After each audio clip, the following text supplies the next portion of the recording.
కోనరావుపేట మండలంలోని బావు సాయిపేట గ్రామ శివారుల్లో వరి కొయ్యలకు నిప్పు పెట్టడంతో అగ్ని ప్రమాదం చోటు చేసుకుంది.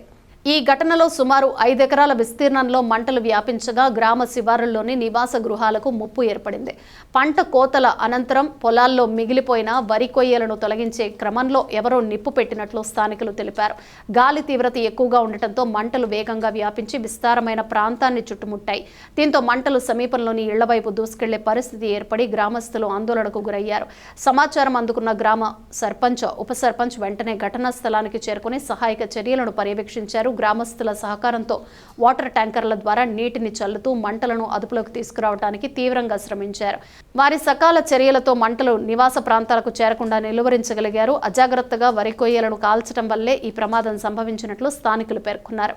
ఇలాంటి చర్యల వల్ల భూసారం దెబ్బతినటమే కాకుండా పంట పొలాలు, నివాస గృహాలకు కూడా ప్రమాదం వాటిల్లే అవకాశం ఉందని హెచ్చరించారు. ఈ సందర్భంగా అధికారులు రైతులకు సూచిస్తూ వరి కొయ్యలను కాల్చే పద్ధతికి స్వస్తి పలికి ప్రత్యామ్నాయ పద్ధతులను అవలంబించాలని, అగ్ని ప్రమాదాలు జరగకుండా తగిన జాగ్రత్తలు తీసుకోవాలని కోరారు.